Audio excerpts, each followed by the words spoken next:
welcome or welcome back to my YouTube channel and welcome to another new vlog. আজকে শুক্রবার চতুর্থী, তো আমি এখন র্যাপিডো বুক করেছি। তো আজকে ফাইনালি আমরা বেরোচ্ছি। এখানে খুব অন্ধকার না, এখন দেখা যাচ্ছে। তো আজকে আমরা বেরোচ্ছি। তো সবাইকে পুজোর অনেক অনেক অনেক শুভেচ্ছা। সবার পুজো ভীষণ ভালো কাটুক, আনন্দে কাটুক। আর তো আমি এখন র্যাপিডো বুক করেছি। তো আজকে আমরা 4 জন বেরোচ্ছি, আমি, প্রীতম আর সোহিনী আর অভিজ্ঞা, আমরা 4 জন।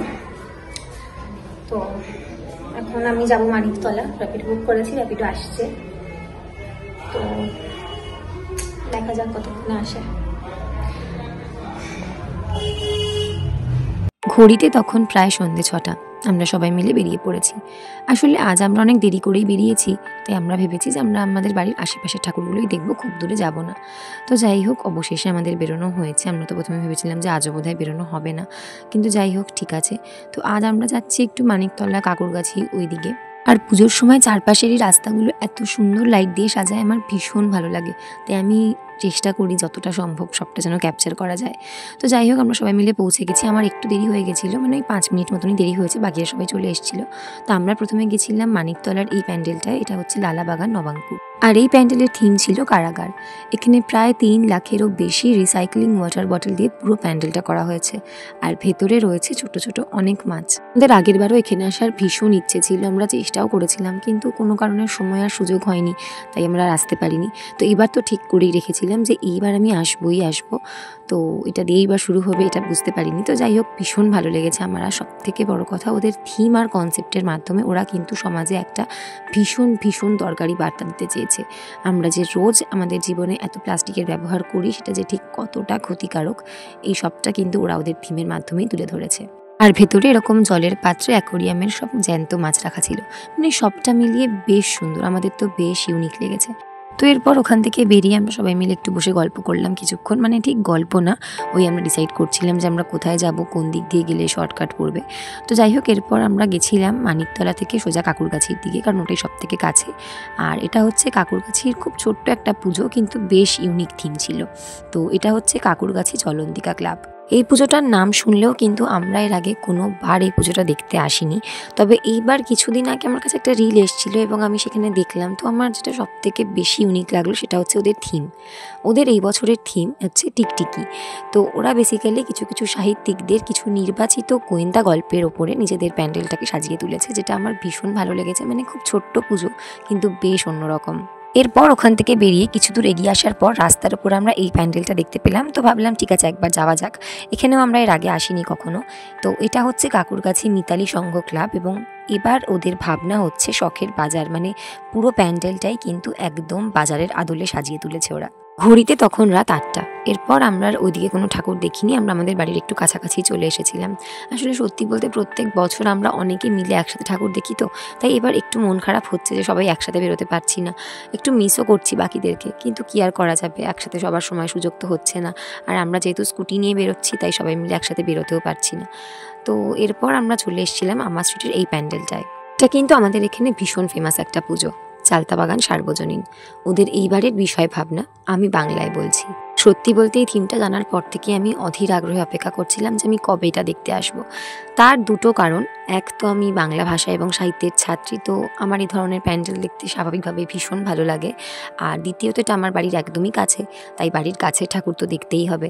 তো আমার ভীষণ ভালো লেগেছে, মানে ওদের থিমটা এত ইউনিক এবং এত ছোট্ট জায়গার মধ্যে ওরা এত সুন্দরভাবে সবটা ফুটিয়ে তুলেছে যে বলার কথা নয়। আর প্যান্ডেলের একদম ভেতরে কবি জীবনানন্দ দাশের বাংলার মুখ আমি দেখিয়ে আছি, এই কবিতাটার বিভিন্ন অংশ টুকরো টুকরো করে চারিদিকে লেখা রয়েছে। থিম আর কনসেপ্ট তো সুন্দর বটেই, কিন্তু এর পাশাপাশি আমার কিন্তু এখানে প্রতিমাটাও ভীষণ ভালো লেগেছে। মানে এখানে মায়ের মুখটা এত এত মিষ্টি ছিল যে ভীষণ সুন্দর লাগছিল। এরপর ওখান থেকে বেরিয়ে আমরা চলে এলাম আমাদের এখানের আরেকটা ফেমাস পুজোয়, চোরবাগান সার্বজনীন। আর এখানে এবারের বিষয় ভাবনা স্রোতস্বিনী। মহালয়ার দিনও আমি আর প্রীতম এইদিকে এসেছিলাম, কিন্তু তখনও উদ্বোধন না হয় সেদিন আমরা দেখতে পাইনি, ফিরে গিয়েছিলাম। আসলে চোরবাগান সার্বজনীন আমার পছন্দের পুজোগুলোর মধ্যে অন্যতম একটা। বিগত 2-3 বছর ধরে ওরা ওদের থিম আর কনসেপ্ট এত সুন্দর করে ফুটিয়ে তুলেছে। আর এর পাশাপাশি কিন্তু প্রতিমার সাজসজ্জাও থিম অনুযায়ী ভীষণ সুন্দর, মানে সবটা মিলিয়ে আমার তো খুব ভালো লাগে।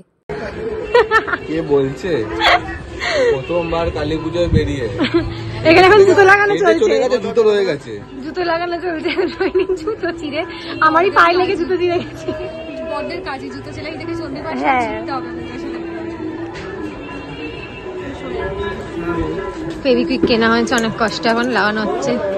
এখন আটা দিচ্ছে, ফেললি কেন যেটা বাকি তোর মুখে লাগাবো ওটা আমি দিয়ে। রয়ে গেছে সে তোর মুখে একটু লাগিয়ে দিয়েছিস ভুলে যাবে। ওইটা তো আর একটু লাগবে মনে হয়। হাতুড়ি কাল সকালে মুচি নিয়ে যাবি, ভালো করে সেলাই করে দিবি। এখানে বসে আছে। পদ্মপুকুর তোদের বাড়ি তো কাছেও পড়বে। এখন চোর বাগান থেকে বেরিয়ে আমরা একটা গলির মধ্যে দাঁড়িয়ে আছি, জুতো সারানো চলছে এখন।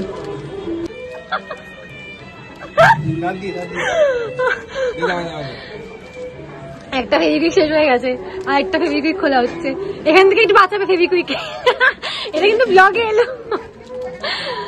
এখান থেকে একটু ফেভিকুইক বাঁচিয়ে রাখবো, এটা ভিতরে মুখে লাগাবো।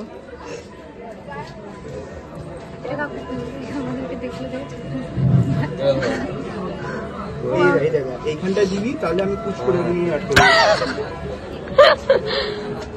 বাবা, খুব গুরুত্বপূর্ণ, খুব গুরুত্বপূর্ণ বিষয়। দীপ্তেশের মতন হামসার সাথে এরপর আমাদের সবার খুব খিদে পেয়ে গেছিলো, তো আমরা চলে এলাম এই দোকানটায়। এটা আমার ফেভারিট ধোসার দোকান। তো আমি আর অভিজ্ঞতা নিয়েছিলাম 2টো ধোসা, আর প্রীতম নিয়েছিল চিজ গার্লিক ব্রেড, যেটা খেতে একদমই ভালো ছিল না খুব একটা। আর সোহিনীর শরীরটা ভালো ছিল না, তো ও শুধু বিস্কিট খেয়েছে। তো এরপর ওখান থেকে বেরিয়ে আমরা সেরকম কোথাও যাইনি, রাস্তার লাইটিং দেখতে দেখতে বাড়ির পথে বেরিয়ে পড়লাম, কারণ আবার পরের দিন বেরোনো ছিল, তো ওই জন্য আর বেশি ধকল আমরা নিইনি। তো আজকের মতো এটুকুই, আবার দেখা হবে নতুন একটা ভিডিওতে।